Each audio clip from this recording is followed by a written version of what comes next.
ક્લાસમાં આપણે ભૌતિક વિજ્ઞાનમાં ચેપ્ટર 3 ભણી રહ્યા હતા, સૂર્ય પદ પર ગતિ. એનો આજે 15મો સેશન છે. આજનો આપણો ટોપિક છે નિયમિત પ્રવેગી ગતિ માટે શુદ્ધ ગતિ વિજ્ઞાનના સમીકરણો. બરાબર. Kinematic equation for uniformly accelerated motion. બરાબર.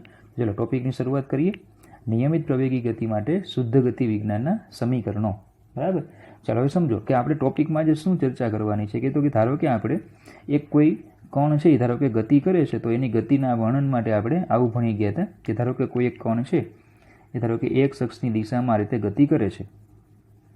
બરાબર. ધારો કે આ જે છે એ એક્સ અક્ષની દિશામાં ગતિ કરે છે. બરાબર. ધારો કે અહીંયા જે સ્ટેશન છે એ છે સુરત. બરાબર. અહીંયા જે સ્ટેશન છે એ ધારો કે છે સુરત છે અહીંયા, અને અહીંયા છે અમદાવાદ. સુરતથી તે અમદાવાદ તરફ જાય છે. બરાબર. ચલો હવે એની ગતિનું વર્ણન હું અહીંયાથી સ્ટાર્ટ કરું છું. તો હું જ્યાંથી વર્ણન સ્ટાર્ટ કરું એને આપણે 0 સમય કહીએ છીએ, અને જ્યાં વર્ણન પૂરું કરીએ એને આપણે શું કહીએ છીએ? ટી સમય. બરાબર. ધારો કે અહીંયા એ ગતિમાં હતો ત્યારે એનો વેગ છે v0, જેને આપણે કહીએ છીએ પ્રારંભિક વેગ, અને અહીંયા જ્યારે એ પહોંચે છે ત્યારે એનો વેગ છે v, એને આપણે કહીશું અંતિમ વેગ. બરાબર. તો અહીંયા એનો વેગ છે v0, સમય t0, t બરાબર 0, અને અહીંયા વેગ છે એનો v અને સમય કહી દઈએ આપણે t. બીજું કે એ છે ને પ્રવેગી ગતિ કરે છે. શું કરે છે? પ્રવેગી ગતિ કરે છે. પ્રવેગી ગતિ કરે છે મતલબ કે એનો વેગ ગતિ દરમિયાન એનો વેગ જે છે ને વેગનું મૂલ્ય સતત વધે છે. વેગનું મૂલ્ય સતત વધે છે. વેગનું મૂલ્યમાં શું થાય? વધારો થાય છે. તો એનો જે પ્રવેગ છે ને એનો પ્રવેગને હું દર્શાવું છું એ વડે. બરાબર. બીજું એ જે સ્થાનાંતર કરે છે, ઉગમ બિંદુથી જે એનું સ્થાનાંતર થાય એ સ્થાનાંતરને હું દર્શાવીશ x વડે. બરાબર. પ્રવેગને આપણે એ કહીશું, સ્થાનાંતરને દર્શાવશું આપણે x વડે, અને સમય આપણે કીધો t. બરાબર. તો પ્રવેગી ગતિ કરે છે, વેગના મૂલ્યમાં સતત વધારો થાય છે, પ્રારંભમાં કંઈક વેગ છે, અંતમાં કંઈક વેગ છે. તો આવી ગતિ માટે જો મારે વેગ વિરુદ્ધ ટીનો આલેખ દોરવો હોય તો વેગ વિરુદ્ધ ટીનો આલેખ કંઈક આ રીતે દોરી શકું. ધારો કે આ vની અક્ષ છે, આ સમયની અક્ષ છે. બરાબર. ચલો આ થઈ ગયો વેગ, વેગની અક્ષ, આ થઈ ગઈ સમયની અક્ષ. આપણે દોરવાનું છે v વિરુદ્ધ ટીનો આલેખ. તો પહેલાં પ્રવેગી ગતિ છે, ધન x દિશામાં ગતિ થઈ છે. બરાબર. વેગના મૂલ્યમાં સતત વધારો થાય છે. તો પ્રારંભમાં જે કંઈ વેગ હતો v0, ત્યાંથી હવે અંતમાં કંઈક વેગ એનો v, એટલે એનો આલેખ જે છે તમે આવી રીતે ડ્રો કરી શકો કે ભાઈ અહીંયા વેગ છે v0 અને અહીંયા વેગ છે એનો v. બરાબર. અહીંયા જે સમય છે એને આપણે 0 કહી દઈએ, અને અહીંયા જે આ સમય આવશે, બરાબર, જે સમય અહીંયા આવશે એને આપણે કહી દઈએ છીએ t. બરાબર. આ સમયને કહી દઈએ આપણે t. બરાબર. તો એનો આલેખ આપણે આ રીતે ડ્રો કરી શકીએ. બરાબર. હવે આને આધારે આપણે કેટલાક સમીકરણો મેળવવાના છે કે એ સમીકરણોમાં બરાબર પ્રારંભિક વેગ આવી જાય, અંતિમ વેગ આવી જાય, x આવી જાય, સમય આવી જાય ને પ્રવેગ આવી જાય. આવી 5 ભૌતિક રાશિઓ જે છે, 5 ભૌતિક રાશિ વચ્ચેના આપણે સંબંધ મેળવવાનો છે. 5 ભૌતિક રાશિઓ વચ્ચેનો સંબંધ મેળવવાનો છે. એને નિયમિત પ્રવેગી ગતિના સમીકરણ કહેવાય. બરાબર. શું કહેવાય એને? નિયમિત પ્રવેગી ગતિ. એટલે કે આપણે પ્રવેગ કેવો છે? અચળ. નિયમિત પ્રવેગી ગતિ માટે સમીકરણ મેળવવાના છે. પ્રવેગનું મૂલ્ય કેવું લેવાનું છે? અચળ, અને દિશા પણ અચળ. ઓકે. તો જો આના માટે આપણે આવું વિચારી શકીએ કે તો આપણે આલેખ કીધો એ પ્રમાણે. બરાબર. આલેખ જે છે આપણે આ રીતે ડ્રો કરીએ છીએ. વેગ વિરુદ્ધ ટીનો આલેખ છે. બરાબર. આ રીતે આપણને આલેખ મળે છે. આ પ્રારંભિક વેગ છે અહીંયા આ અંતિમ વેગ છે, અહીંયા t બરાબર 0 સમય, અને અહીંયા છે આ t સમય. હવે સમજો આટલું છે એ v0 છે અને ટોટલ છે એ v છે, એટલે આ શું થશે? v minus v0. Okay. Clear, simple mathematics છે. તો આ રીતે આપણને ABCD આલેખ મળે. બરાબર. ચાલો હવે આપણે સ્ટેપ બાય સ્ટેપ આગળ વધશું થિયરીમાં. બરાબર. ચલો પહેલાં જે આપણે કીધું એ પ્રમાણે કેટલીક ભૌતિક રાશિઓ જે આપણી છે એ કેટલીક ભૌતિક રાશિઓને આપણે સંજ્ઞા આ પ્રમાણે આપીશું. ચાલો પહેલું તો આપણે સ્થાનાંતરની સંજ્ઞા શું લઈશું? x. બરાબર. પછી આપણે લઈશું સમય. આખા આલેખમાં, આખી થિયરીમાં સમયની સંજ્ઞા આપણે t લઈશું. પછી છે પ્રારંભિક વેગ. પ્રારંભિક વેગને આપણે v0 વડે દર્શાવીશું. અંતિમ વેગ ને આપણે વી કહીશું અને પ્રવેગ જેને આપણે એ વડે દર્શાવશું. ઓકે, ચાલો પહેલા સ્ટેપમાં આપણે આગળ વધીએ. આપણે કેટલાક સમીકરણોની ચર્ચા કરવાની છે. એમાં આપણું પહેલું સ્ટેપ છે અહીંયા. સમજો આપણે શું કીધું છે કે આપણે નિયમિત પ્રવેગી ગતિ છે, બરાબર. આપણે અચળ પ્રવેગી ગતિ એટલે નિયમિત પ્રવેગી ગતિ. નિયમિત પ્રવેગી ગતિ હોય, તમને યાદ છે નિયમિત ગતિ હોય, નિયમિત ગતિમાં આપણે એવું ભણી ગયા હતા કે નહીં કે ભાઈ સરેરાશ અને તત્કાલીન હંમેશા સમાન હોય. જ્યારે પણ નિયમિત ગતિ હોય તો સરેરાશ અને તત્કાલીન હંમેશા સમાન હોય, બરાબર. તો અહીંયા શું છે, નિયમિત પ્રવેગી ગતિ. નિયમિત પ્રવેગી ગતિ હોય તો પછી બરાબર સરેરાશ પ્રવેગ અને તત્કાલીન પ્રવેગ હંમેશા સમાન હોય. આવું લખાય કે ભાઈ તત્કાલીન પ્રવેગ બરાબર સરેરાશ પ્રવેગ. તત્કાલીન પ્રવેગ બરાબર સરેરાશ પ્રવેગ એવું લખાય. તો તત્કાલીન પ્રવેગ એટલે એ અને સરેરાશ પ્રવેગ એટલે એ બાર. ચલો એ ઇક્વલ ટુ બોલો એ બાર એટલે આવું લખાશે વેગનો ફેરફાર છેદમાં સમયગાળો. ચલો વેગનો ફેરફાર એટલે અંતિમ વેગ માઇનસ પ્રારંભિક વેગ અને સમય આવશે t-0. તમને ખ્યાલ છે બરાબર. સમય આપણે શું લીધો છે, સમય આપણે અહીંયા લીધો છે 0. અહીંયા સમય 0 અને અહીંયા સમય લીધો t, તો t-0 અને વેગમાં v-v0 બરાબર. ચાલો તો એ થઈ ગયું પ્રવેગ. ચલો હવે આને આ રીતે લખાશે. જો હું ટી જે છે ટીને હું આ સાઈડ લાવી દઉં તો પછી આપણે આ રીતે લખી શકીએ કે ભાઈ at equal to v-v0. At equal to v-v0 બરાબર. તો આને હું કહી દઉં છું નંબર 1. તો પછી આપણે બરાબર વીને જો કરતા બનાવીએ તો v બરાબર v0 પ્લસ એટી. આ થઈ ગયું નંબર 2 બરાબર. અને આ થઈ ગયું આપણું અચળ પ્રવેગી ગતિનું ફર્સ્ટ સમીકરણ બરાબર. આ જે છે એ આપણું થઈ ગયું અચળ પ્રવેગી ગતિનું પહેલું સમીકરણ બરાબર. v બરાબર v0 પ્લસ એટી એવી રીતે એને લખી શકાય બરાબર. તો સિમ્પલ આ પહેલું સ્ટેપ છે, એકદમ સિમ્પલ જ છે. જો નિયમિત પ્રવેગી ગતિ હોય બરાબર તો તત્કાલીન પ્રવેગ અને સરેરાશ પ્રવેગ સમાન. અચ્છા, તમને યાદ છે કે આપણે આવું આગળ પ્રવેગનો સેશન જે હતો ને એમાં પણ આપણે આવું ભણી ગયા હતા. તમને કીધેલું કે આપણે આગળ ફરીથી બીજી વખત ભણશું બરાબર. પ્રવેગના સેશનમાં પણ આપણે આવું ભણી જ ગયા હતા. નિયમિત પ્રવેગી ગતિ હોય, તત્કાલીન પ્રવેગ અને સરેરાશ પ્રવેગ બંને કેવા થાય, સમાન. તો એ બરાબર એ બાર એટલે delta v by delta t. Delta v એટલે v-v0 છેદમાં t-0. તો at equal to v-v0. v બરાબર v0 પ્લસ એટી. ઓકે, ચાલો નેક્સ્ટ સ્ટેપ લઈએ. બીજા સમીકરણની તૈયારીઓ કરીએ.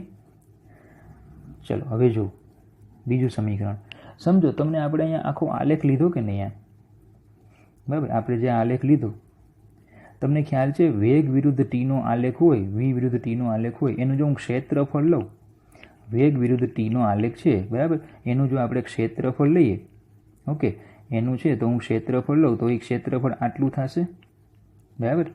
એનું જો હું ક્ષેત્રફળ લઉં તો આપણે થોડુંક અલગ કલરથી બતાવીએ. એનું ક્ષેત્રફળ હા એનું ક્ષેત્રફળ થાય કે નહીં આખું આ બરાબર. આ જેટલો વિસ્તાર બતાવું છું એનું સમયની અક્ષ સાથે ઘેરાતું ક્ષેત્રફળ આટલું આવશે બરાબર. તો વેગ વિરુદ્ધ ટીના આલેખ વડે ઘેરાતું ક્ષેત્રફળ આપણને શું આપે, સ્થાનાંતર આપે. તો મારે ટી સમયમાં પદાર્થે 0 થી ટી સમયમાં એણે કેટલું સ્થાનાંતર કર્યું છે એ મારે સ્થાનાંતર જોતું હોય બરાબર. આજે મારે એક્સ ગોતવું છે તો એ મને ક્યાંથી મળશે, વેગ વિરુદ્ધ ટીના આલેખના ક્ષેત્રફળ ઉપરથી, આ એરિયા ઉપરથી મળશે બરાબર. આનો જે આખો એરિયા મારે લેવો હોય તો આખો એરિયા છે ને બે ભાગમાં ડિવાઈડ કરી શકું. એક આ ત્રિકોણનું ક્ષેત્રફળ વત્તા આ લંબચોરસ બરાબર. આખું ત્રિકોણનું ક્ષેત્રફળ વત્તા આ લંબચોરસ. ઓકે, તો ચાલો જો વેગ વિરુદ્ધ ટી પહેલાં શું શરૂઆત થાય, વેગ વિરુદ્ધ ટીના આલેખનું ક્ષેત્રફળ આપણને શું આપે, સ્થાનાંતર આપે બરાબર. તો પહેલાં આપણે એવું લખીએ કે v વિરુદ્ધ ટીના આલેખ વડે સમયની અક્ષ સાથે ઘેરાતું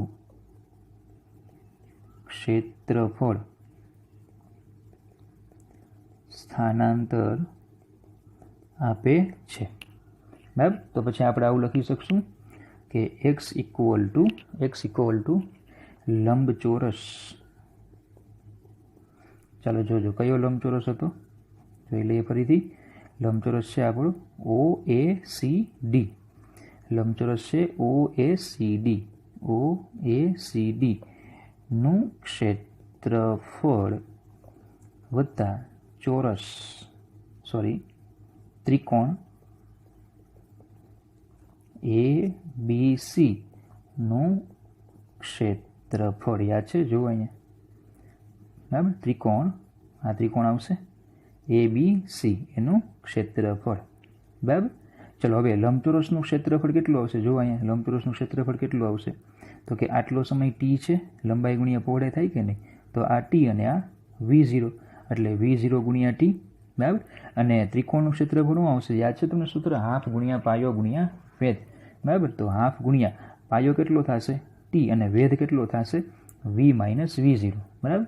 તો ચલો ફાઇનલી આપણે આખું આ રીતે લખી શકશું. ચલો જોજો તો x ઇક્વલ ટુ લંબચોરસનું ક્ષેત્રફળ શું આવશે લંબચોરસનું ક્ષેત્રફળ આવશે V0 ગુણ્યા ટી લંબાઈ ગુણ્યા પહોળાઈ અને ત્રિકોણનું ક્ષેત્રફળ આવશે હાફ ગુણ્યા પાયો ગુણ્યા વેધ. પાયો કેટલો હતો ટી અને વેધ કેટલો આવતો V માઇનસ V0 બરાબર. તો આ રીતે આપણે લખી શકીએ આખું બરાબર. ચલો હવે જો કાઉન્સ છોડી દઈએ એટલે V0t બરાબર પ્લસ હાફ ચલો આ ગુણાકાર કરવાનો અહીંયા બરાબર અને અહીંયા ગુણાકાર કરવાનો એટલે આવશે VT minus half V0t okay. કાઉન્સ છોડી દઈશું એટલે half VT minus half V0t.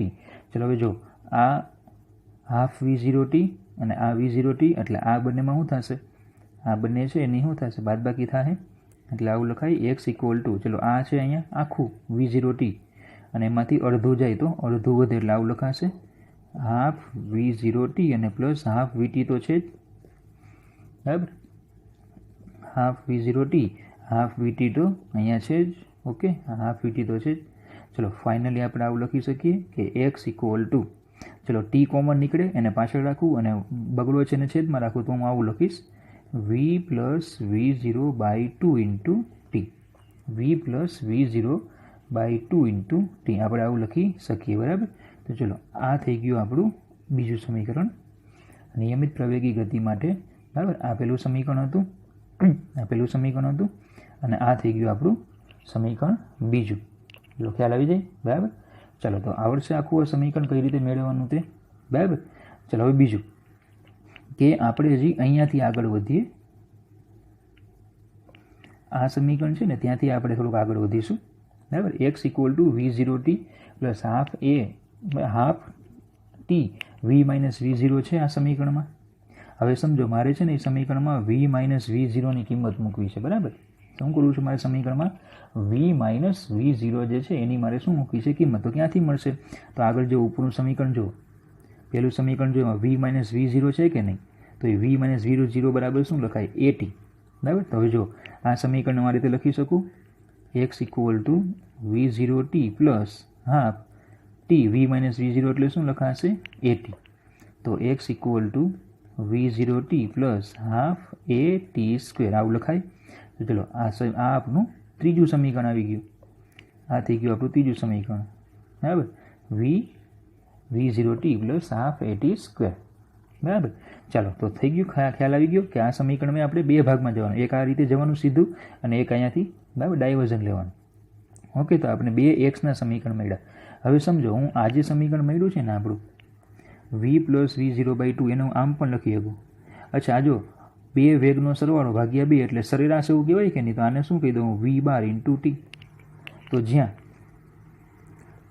V bar equal to V plus V0 by 2 બરાબર V bar equal to V plus V0 by 2 બોલો આવું લખી શકાય. મતલબ કે તમને સરેરાશ વેગ ગોતવાનો કીધો ને સરેરાશ વેગ તો તમે અંતિમ વેગ વત્તા પ્રારંભિક વેગ બાય 2 એવું કરો તો ચાલે. દાખલા તરીકે જો તમને યાદ હોય તો આપણે ઉદાહરણ નંબર 3.2 ભણેલા હતા. જો ઉદાહરણ નંબર 3.2 ફરીથી યાદ કરીએ તમારે ચોપડીમાં ઉદાહરણ નંબર 3.2 કાઢવાનું બરાબર. ઉદાહરણ નંબર 3.2માં આપણે આવું સમીકરણ આવી ગયું હતું x equal two a plus BT square બરાબર. ચલો એમાં આપણે સરેરાશ વેગ ગોતવાનો કીધો હતો 2 થી 4 સેકન્ડમાં બરાબર. t બરાબર 2 સેકન્ડથી t બરાબર 4 સેકન્ડના સમયગાળામાં સરેરાશ વેગ મેળવો એવું તમને કીધેલું બરાબર. તો હવે સમજો આના ઉપરથી મારે વેગ જોતો હોય તો કઈ રીતે મળે તો વિકલન કરવાથી વેગ મળે કે નહીં? v બરાબર dx બાય dt કરશું એટલે વેગ મળે.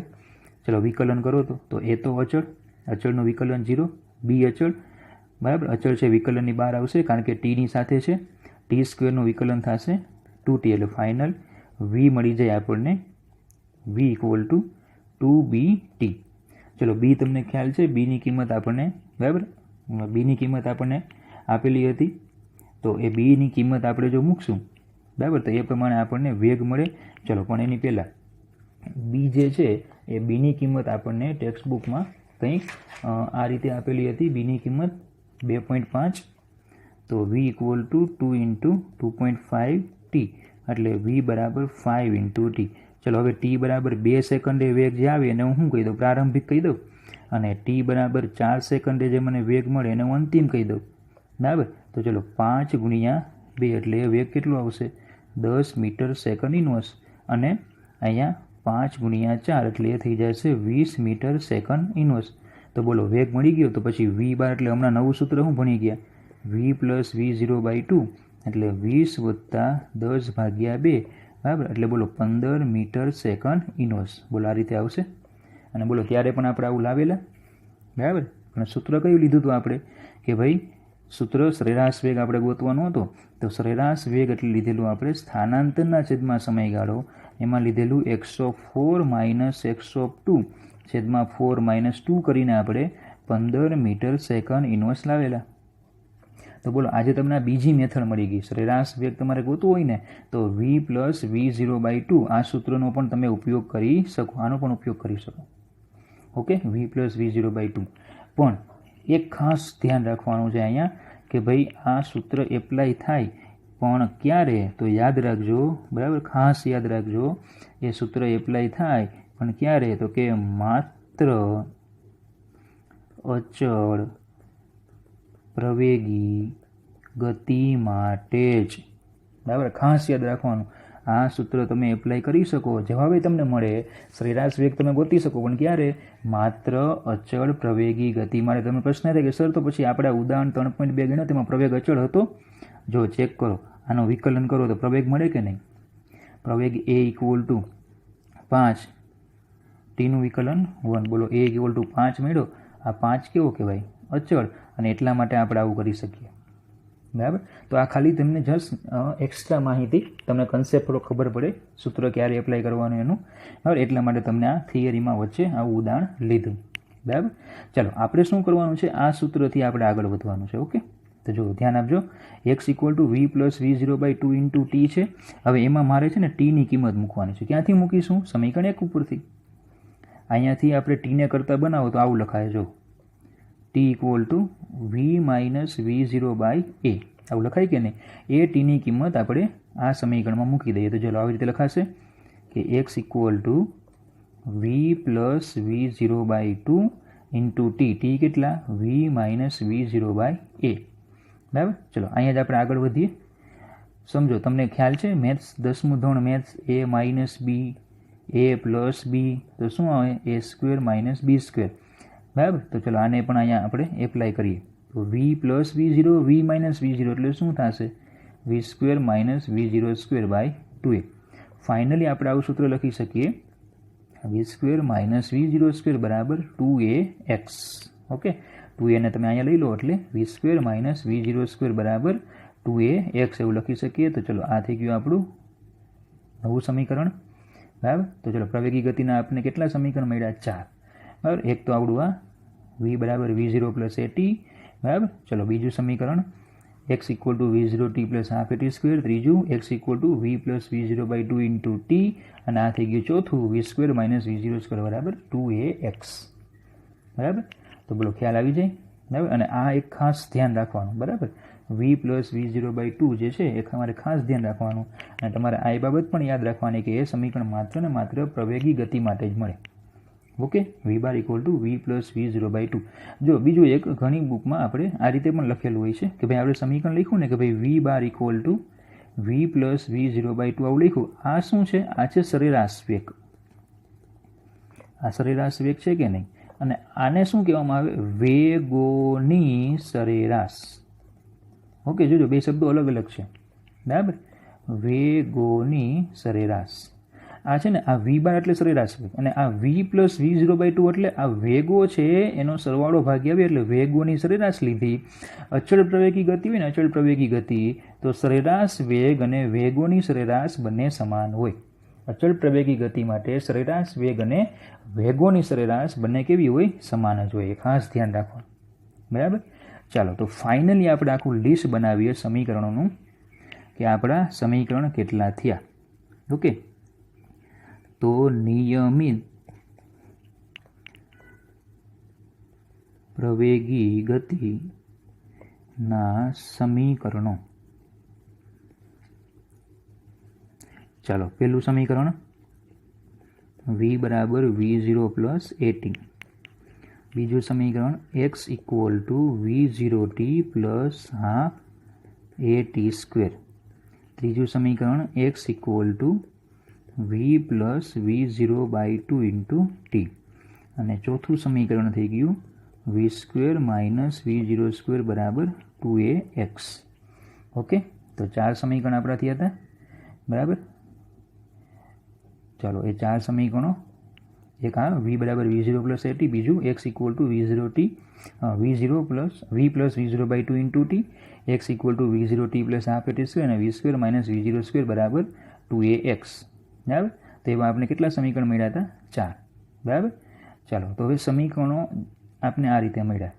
હવે આ બધા સમીકરણોમાં છે ને કન્ડિશન છે કે આપણે ગતિની શરૂઆત જ્યાંથી થઈ હતી ને ત્યાં x ઇક્વલ ટુ 0 લીધેલા, એટલા માટે આવા સમીકરણો આપણે મળ્યા હતા. બરાબર. હું અહીંયા અલગ લખું છું કે આ બધા સમીકરણોની કન્ડિશન છે કે ગતિની શરૂઆત છે ને, ગતિની શરૂઆત ઉગમ બિંદુથી થાય ને એના માટેના સમીકરણ હતા. એટલે પ્રારંભિક સ્થાન છે ને 0 લીધેલું. પ્રારંભિક સ્થાન જે છે એ ઉગમ બિંદુ એટલે કે 0 હતું.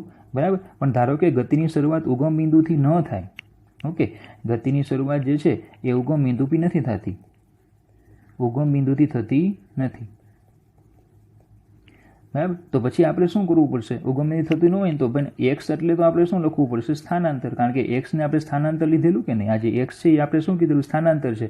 તો સ્થાનાંતર છે એટલે ખરેખર જે અહીંયા એક્સ લખતા હતા ને એ ખરેખર એક્સ નથી, પણ એ છે ને x માઇનસ 0 છે. જ્યાં જ્યાં એક્સ લખ્યા ને એ x માઇનસ 0 છે ખરેખર. કારણ કે ઉગમ બિંદુથી શરૂઆત થતી ને એટલે આપણે 0 લખવાની જરૂર પડતી નહોતી, ઉગમ બિંદુથી થતી હતી એટલે. પણ જો ઉગમ બિંદુથી ગતિની શરૂઆત થતી ન હોય, બરાબર, ધારો કે સમજો કે ભાઈ, ધારો કે કોઈ એક કણ છે કે ભાઈ આ રીતે ગતિ કરે છે. ઓકે, કણ છે આ રીતે ધારો કે ગતિ કરે છે અહીંયા. બરાબર. ચલો, આ છે એક્સ અક્ષ. ગતિની શરૂઆત જે છે ને આપણે જે સમીકરણ મળ્યો ને એમાં ઉગમ બિંદુથી લીધેલી, એટલે સ્થાન હતું x ઇક્વલ ટુ 0. અને પછી આપણે અહીંયા અંતિમ સ્થાન પર પહોંચ્યા હતા x ઇક્વલ ટુ x. બરાબર. t ઇક્વલ ટુ 0 અને t ઇક્વલ ટુ t. પણ ધારો કે ગતિની શરૂઆત ઉગમ બિંદુથી થતી નથી, અહીંયાથી ધારો કે સ્ટાર્ટિંગ થાય છે, તો પછી અહીંયા કંઈક સ્થાન હશે કે નહીં? x0, આટલું અંતર ગણવામાં આવશે કે નહીં? બરાબર. અને આ 0 સમય કેવા છે? તો પછી હવે તમારે સ્થાનાંતર જોતું હોય t સમયમાં, તો સીધી વાત છે એક્સની જગ્યાએ શું લખવું પડશે? x માઇનસ x0 લખવું પડશે કે નહીં? આ બાદબાકી કરવી પડશે એટલે ખબર પડે. તો જો ગતિની શરૂઆત ઉગમ બિંદુથી ન થાય ને તો આ જે બધા સમીકરણો છે ને, આ સમીકરણો, એ સમીકરણોમાં શું કરવાનું? ખાલી નાનો મસ્તો ચેન્જ કરવાનો. હું ફરીથી નથી લખતો, ખાલી નાનો મસ્તો ચેન્જ કરવાનો. એક્સની જગ્યાએ x માઇનસ x0 કરવાનું. એક્સની જગ્યાએ શું કરવાનું? x minus x0. ઓકે, ગતિની શરૂઆત ઉગમ બિંદુથી થતી હોય નહીં તો એક્સની જગ્યાએ શું કરવાનું? x માઇનસ x0 કરવાનું. બરાબર. બોલો, ખ્યાલ આવી જાય? બરાબર. ક્લિયર આટલું? ચાલો, તો તમને નવા સમીકરણો એ મળશે. એક્સની જગ્યાએ તમે x માઇનસ x0 મૂકશો ને, બરાબર, જો તમે એક્સની જગ્યાએ x માઇનસ x0 મૂકશો તમને નવા સમીકરણ મળશે. ચલો, પહેલું તો એનું એ જ રહેશે, v બરાબર v0 પ્લસ at. એમાં તો કોઈ ચેન્જ નહીં થાય, આ તો એનું એ જ. ચલો, અહીંયા મૂકશો એટલે એક્સની જગ્યાએ x માઇનસ x0, એટલે સમીકરણ બીજું થશે x minus x0 equal to v0t plus half at². ત્રીજું સમીકરણ થશે x minus x0 equal to v plus v0/2 into t. અને ચોથું સમીકરણ થશે v² માઇનસ v0² બરાબર 2ax માઇનસ x0. બરાબર. ચલો, અહીંયાથી તમે આમ પણ હજી લખી શકો x equal two x0 plus v0t plus half at². અને આને આમ પણ લખી શકાય x equal two x0 plus v plus v0/2 into t. તમે આ રીતે સમીકરણો લખી શકો, બરાબર. અને વિદ્યાર્થી મિત્રો જરાક અહીંયા મારી નાની મસ્તી ખાલી આપણે ભૂલ થઈ ગઈ હતી ગતિની જ્યારે આપણે વર્ણન કર્યું હતું ને ત્યારે. તો હું તમને કહી દઉં, આપણે ઉગમ બિંદુ જે ભૂલથી અહીંયા લખાઈ ગયું હતું એ ઉગમ બિંદુ અહીંયા નથી લેવાનું, ઉગમ બિંદુ અહીંયા છે. એના માટે આપણે પહેલાં સમીકરણો મેળવેલા હતા, અને જો ઉગમ બિંદુ અહીંયા હોય તો એના સમીકરણ આપણે હમણાં લખ્યા. ઓકે, તો આ જરાક નાની મસ્તી મિસ્ટેક થઈ ગઈ હતી. ચાલો, તો આ સમીકરણો તમને મળી ગયા. હવે આ સમીકરણો દાખલામાં કઈ રીતે એપ્લાય કરવા એની સૌથી અગત્યની માહિતી ધ્યાન આપજો. સમીકરણો જે અહીંયા લખ્યા આપણે એ દાખલામાં કઈ રીતે એપ્લાય કરવા એની સૌથી મહત્ત્વની માહિતી. તો હું ફરીથી એક વખત બધા સમીકરણ અહીંયા લખું છું, બરાબર. ચલો, પહેલું સમીકરણ છે v બરાબર v0 પ્લસ at. બીજું સમીકરણ છે આપણું x equal to v0t plus half at square. ત્રીજું સમીકરણ છે આપણું x equal to v plus v0 by 2 into t. અને ચોથું સમીકરણ છે આપણું v square minus v0 square બરાબર 2ax. હવે સમજો, આપણે સમીકરણ મેળવ્યા ને એમાં આપણે આટલી ભૌતિક રાશિઓ લીધી હતી. એક x હતું, એક સમય હતો, એક પ્રારંભિક વેગ, અંતિમ વેગ અને પ્રવેગ. આટલી ભૌતિક રાશિ હતી. તમે આ બધા સમીકરણને જો ધ્યાનથી જુઓ ને તો આ બધા સમીકરણમાં એક એક સમીકરણમાં છે ને એક એક વસ્તુ ઘટે છે. દાખલા તરીકે સમજો કે આ સમીકરણમાં છે ને 4 ભૌતિક રાશિ છે. કોણ નથી? x નથી. એટલે સમજો કે આમાં x નથી, બરાબર. ચલો, આ સમીકરણમાં, બીજા સમીકરણમાં બોલો અંતિમ વેગ નથી. ત્રીજા સમીકરણમાં આમાં જો શું નથી, શું ઘટે? તો કે પ્રવેગ ઘટે. અને આ સમીકરણમાં શું ઘટે છે? આ સમીકરણ છે એમાં જો શું ઘટે છે, બરાબર. એ સમીકરણમાં, બરાબર, આપણે ટી નથી, ટી ઘટે છે. તો હવે ધ્યાન રાખવાનું, તમે દાખલામાં જ્યારે પણ આ એપ્લાય કરો ને સમીકરણ આમાંથી કોઈ પણ, તો તમને જેની માહિતી રકમમાં ક્યાંય ઉલ્લેખ જ ન કર્યો હોય, ધારો કે સમયનો રકમમાં ક્યાંય ઉલ્લેખ નથી તો તમારે એ ઉપયોગ કરવાનો, એ સમીકરણ લેવાનું. પ્રવેગનો ક્યાંય ઉલ્લેખ નથી તો એ સમીકરણનો ઉપયોગ કરવાનો. હમણાં ખાલી તમે યાદ રાખવા આવું કે ભાઈ આ રીતે સમીકરણ એપ્લાય કરવાના. પછી દાખલા આપણે ગણશું ને ત્યારે હું તમને જ પૂછીશ કે ભાઈ શું નથી આપ્યું અને શું ઉલ્લેખ કરવાનો. ઓકે, પણ આ બધા સમીકરણમાં છે ને જો v0 તો છે, જો તો એટલે v0 છે ને, v0 એ બધા જ સમીકરણમાં છે. v0 બધા જ સમીકરણોમાં છે. એનો મતલબ કે કોઈ પણ સમીકરણ તમે એપ્લાય કરો ને તો તમારી પહેલી જરૂરિયાત કે તમે v0 ગોતો. પ્રારંભિક વેગ મેળવ્યા વગર તમે એક પણ સમીકરણ એપ્લાય કરી શકો નહીં. આ એવું બને કે ભાઈ તમને પ્રારંભિક વેગ ગોતવા માટે તમને બીજી કેટલીક માહિતી આપી હોય, બરાબર. તો આ રીતે તમારે સમીકરણો આ બધા તૈયાર કરવાના છે. શું નથી એ પણ તમારે તૈયાર કરવાનું કે ભાઈ આ સમીકરણ આ નથી આપ્યું તો આ સમીકરણ લેવાનું, આનું આપ્યું હોય તો આ લેવાનું, આનું આપ્યું હોય તો આ લેવાનું, ટી નથી તો આ લેવાનું, બરાબર. પછી દાખલા આપણે ગણશું ને એમાં તમને ખ્યાલ આવશે કે ભાઈ ક્યારે કયું સમીકરણ, બરાબર, એપ્લાય તમે કરી શકો. ઓકે, તો આશા રાખું આખા ટોપિકમાં તમને ખ્યાલ આવી ગયો હશે, બરાબર. થિયરી તમે જ્યાં જ્યાં પણ જરૂર પડે ત્યાં વિડીયો પોઝ કરીને તમે થિયરી ફરી પાછી લખો, બરાબર, અને મોઢે કરીને તૈયાર કરજો. Okay, thank you.